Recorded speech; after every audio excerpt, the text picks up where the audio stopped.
আজকে আমি তোমাদের মানুষের পৌষ্টিকতন্ত্র পড়াবো। যে তন্ত্রে খাদ্য গ্রহণ, পরিপাক, শোষণ ও বহিষ্করণ ঘটে তাকেই পৌষ্টিকতন্ত্র বলে। পৌষ্টিকতন্ত্র পৌষ্টিক গ্রন্থি এবং পৌষ্টিক নালী নিয়ে গঠিত। পৌষ্টিকতন্ত্রের অনেকগুলো অংশ আছে। তার মধ্যে দেখো, প্রথম অংশ এখানে হচ্ছে মুখ। এই মুখটা কোথায় অবস্থিত? মস্তিষ্কের অঙ্কদেশে নাসিকার নিচে মুখ অবস্থিত। আমরা সাধারণত কী জানি মুখের ভেতর কী কী থাকে? তালু, জিহ্বা, দাঁত। তো এদের কাজ কি? এরা খাদ্যগুলোকে চর্বণ করে আর কি গলাধ্যকরণে সাহায্য করে। তাহলে এখান থেকে খাদ্য চলে এলো। এখানে এই যে আমাদের শরীরের মানে মুখের ভেতরে যে লালারস থাকে, উৎসেচকের সাহায্যে সেগুলো কি করে? শ্বেতসার জাতীয় খাদ্যের পরিপাক ঘটায়। এইখান থেকে একটি নালী বেরিয়ে এসছে 5-6 ইঞ্চি, সেটাকে বলা হয় গলবিল। এই গলবিলটার কাজ কি? সেটা হচ্ছে যে শ্বাস নেওয়া আর খাদ্য যাওয়া, এটা একটা প্রশস্ত পথ। এই গলবিল থেকে আরেকটু নিচে একটা ছোট নালী, এই নালীটাকে বলে গ্রাসনালী। এই গ্রাসনালীটা কি করে? যেটা হচ্ছে যে এই গ্রাসনালী যখন খাদ্যদ্রব্য গলাধ্যকরণে সাহায্য করে এবং এইখানেই খাদ্যদ্রব্য সব চলাচল করে। এবং এটা কোথায় এসে পতিত হয়েছে? এটা দেখো, এখানে হচ্ছে দুটো ফুসফুসের পর একটা মধ্যচ্ছদা আছে ত্বক, তারপরে সেটা গিয়ে এসে কোথায় গিয়েছে? পাকস্থলিতে। তো একটা জিনিস তোমাদেরকে জেনে রাখতে হবে, এখানেও আমি একটা খাদ্যের পরিপাকের কথা বললাম, কিন্তু ফ্যাট এবং প্রোটিন জাতীয় খাদ্য কিন্তু এখানে পরিপাক হয় না।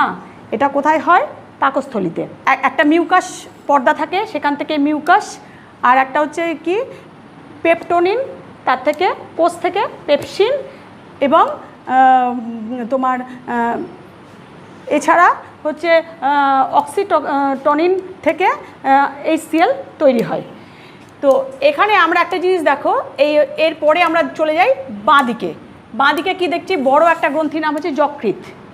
যকৃতের এখানে দেখো, এখানে কি থাকছে? পিত্তাশয়, যেটাকে আমরা বলি গল ব্লাডার। এই গল ব্লাডারে কি হয়?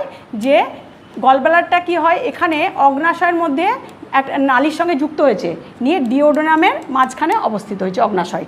এই যকৃৎ থেকে যখন পিত্ত তৈরি হয়, এখানে যে সে পিত্ত লবণটা কি করে? খাদ্য পরিপাকে সহায়তা করে। তো এরপরে আমরা চলে যাব কোথায়? অগ্নাশয়ে। অগ্নাশয় হচ্ছে একটা মিশ্র গ্রন্থি। এর বৈক্ষরা যে গ্রন্থি, সেটা থেকে কি তৈরি হয়? কার্বোহাইড্রেট, প্রোটিন, ফ্যাট এটা পরিপাক করে। আর অন্তঃক্ষরা গ্রন্থি থেকে কি হয়? ইনসুলিন আর গ্লুকামেন নামে হরমোন তৈরি হয়, হরমোন। তো এরপরে আমরা চলে যাচ্ছি, অগ্নাশয়ের পর চলে যাচ্ছি একটা ছোট নালী, যেটা একদম নালী চলে এসছে, সেটাকে বলা হয় ক্ষুদ্রান্ত। এই ক্ষুদ্রান্তটা একদম এই ক্ষুদ্রান্তটা এরকম জায়গায় অবস্থান। এই ক্ষুদ্রান্তে ছোট ছোট নালী জালি প্রবর্ধক থাকে, যেটাকে বলা হয় ভিলাই।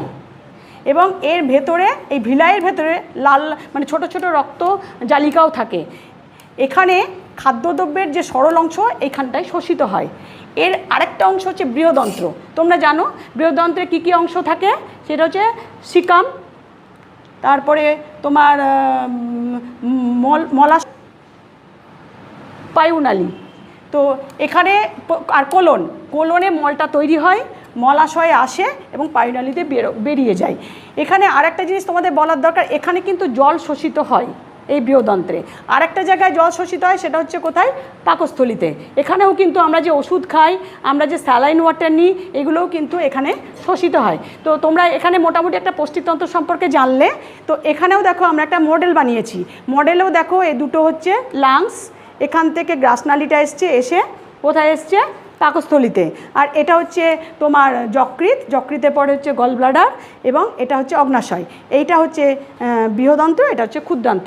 তো আমরা এখানে একটা প্র্যাকটিক্যাল ডেমনস্ট্রেশনের মাধ্যমে দেখানোর চেষ্টা করেছি, যাতে তোমরা নিজেরা যদি হাতে কলমে কাজটা করলে তোমাদের ভালো মনে থাকবে এবং পড়াটাও ভালো হবে। তখন আমি যে পড়ালাম, তো তোমরা যদি কেউ কিছু বুঝে থাকো একটু বলো। আচ্ছা, আমি এতক্ষণ যে পৌষ্টিকতন্ত্রটা পড়ালাম, এটা তুমি একটু বলো তো ছোটো করে। যেটা বুঝতে পারলাম, সেখানে প্রথমে আমাদের মুখ দিয়ে যে খাবার খাই আমরা, সেটা গ্রাসনালীর মধ্যে দিয়ে পাকস্থলিতে আসছে। গ্রাসনালীর দুপাশে ফুসফুস থাকছে, ওই গ্রাসনের মধ্যে দিয়ে পাকস্থলীতে এসে HCl ক্ষরিত হয় যে পাকস্থলীতে, সেটার মাধ্যমে খাবারটা অনেক হজম হচ্ছে। এছাড়া পাকস্থলী ছাড়াও যে যকৃৎ, অগ্নাশয় এগুলো বিভিন্ন রকমভাবে খাবার হজম করতে, শোষণ করতে সহায়তা করে। তারপর পাকস্থলী বা এই সমস্ত জায়গাগুলিতে হজম হওয়ার পরে খাদ্য যে বাকি অংশটা সেটা ক্ষুদ্রান্ততে যায় এবং ক্ষুদ্রান্ততে প্রবর্ধক অর্থাৎ ভিলা এগুলো দ্বারা শোষিত হয়। এই ক্ষুদ্রান্ত থেকে বৃহদন্তে আসে। বৃহদন্তের এবার কয়েকটা অংশ হচ্ছে, একটা হচ্ছে কোলন, একটা হচ্ছে মলাশয়, একটা পায়ু। এবার বর্জ্য পদার্থগুলো এবার এই বৃহদন্ত্রের মাধ্যমে মলাশয় দিয়ে বেরিয়েছে। বাহ, তোমরা বুঝতে পারলে তো যে আজকে আমরা যে পুষ্টিতন্ত্র পড়ালাম সেই পুষ্টিতন্ত্রটা তোমরা ভালো করে বুঝে গেছো?